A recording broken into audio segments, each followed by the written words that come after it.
Okie pokey weirdos, I'm Rev, and some time ago, I made these ears and tail for a Grell costume where Sable and I filmed a silly little video of Grell dancing to Corpse Husband. Meow meow, bitches. And now you get to see how I frantically made these ears and tail because they were a very last minute decision. But I thought it would be cute. Oh, Bessie! The duration of making these was a combination of about an hour for the night before, and 30-ish minutes for the morning of. Let's get to the materials needed. Always remember to have a reference photo in front of you. Because this was so last minute, I raced to Party City and picked up those tacky fuzzy leg warmers. I had some purple thread that my grandmother gave me, thank you grandma, and some leftover thin EVA foam.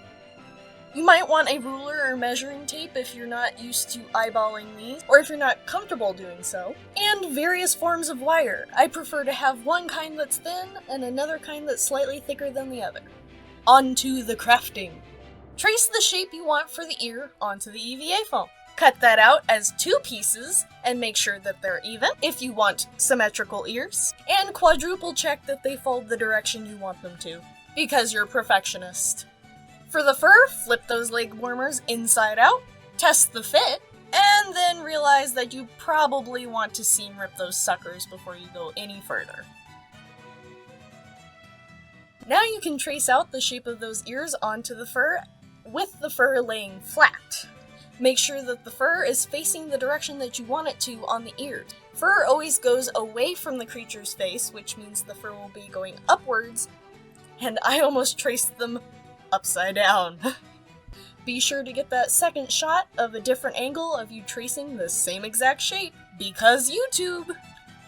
Then take out your handy-dandy X-Acto knife, box cutter, or tiny scissors. Sadly, even though I tried my tiny scissors, they were not sharp enough at the time of filming this, and I wasn't going to take the time to properly sharpen them. Or taking the very tip of large scissors to do this, and being very, very careful.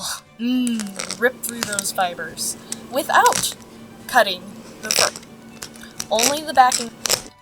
You cut out the ears for the pink, it's time for the purple. Yes, we're doing full-size ears for both colors.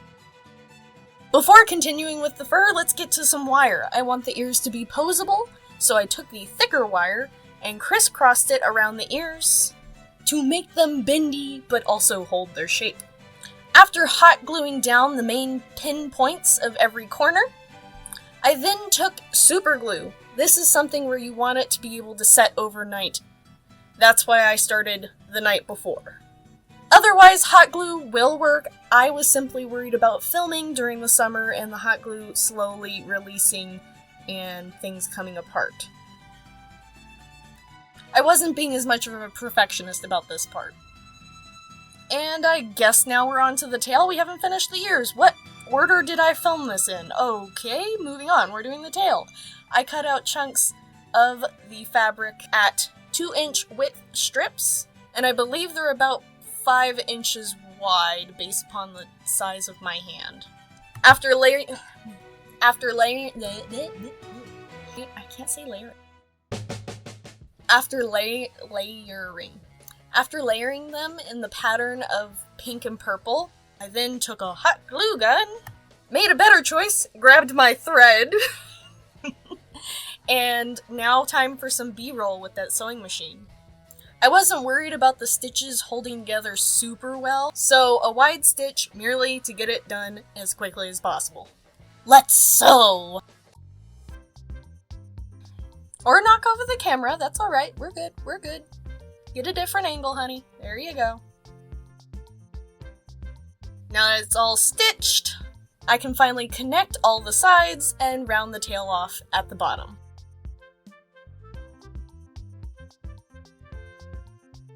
Once you have your pink and purple snake, struggle to flip it right side out. This may take a while. I found my yardstick and flipped it the rest of the way out. Time to fix the scraggliness. Grab a pet brush and start fluffing away. This will also pull any hairs that got caught in the sewing machine through to the outside and gives some extra TLC to those really tight seams like that rounded edge at the bottom. Time to trim the fur. This isn't a step that's required, but again, perfectionist, I wanted this to look a little more pretty, so I trimmed the fur down. This is also helpful for making the insides of the ears look a little less hectic.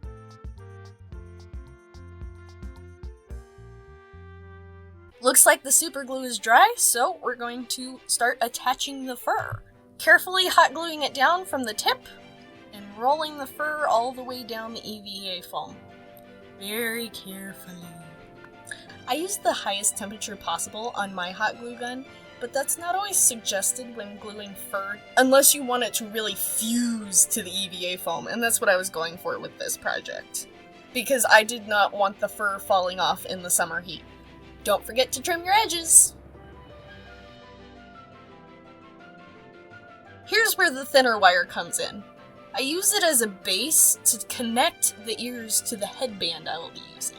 The ears were way too big to be using hair clips, so it was most definitely headband time. I glued down the purple first because the pink will get folded over and curled around the purple, trimming the hair all the while. And also constantly cleaning my space because it drives me nuts when I find extra little pieces of hair everywhere after one of these kinds of projects. During this whole process, I was curving and angling the ears to where I wanted them so that I could trim the fur in the way that I wanted it to look. And onto the headband you go. All I did was coil the wire around a black headband, and we're good to go. While I didn't film it, for an attachment for the tail, easiest way to do that is to poke thin wire through the top and then twist that wire around a carabiner or a clippy of some sort and hook that to your belt. Or loop that wire around your belt. And that is the finished product.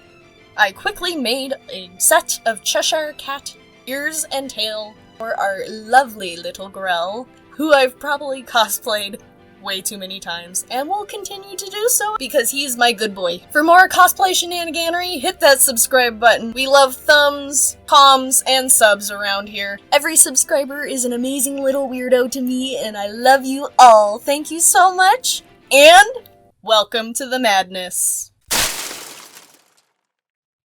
Quick bonus clip. This is how I made my Death Note prop, last minute as well.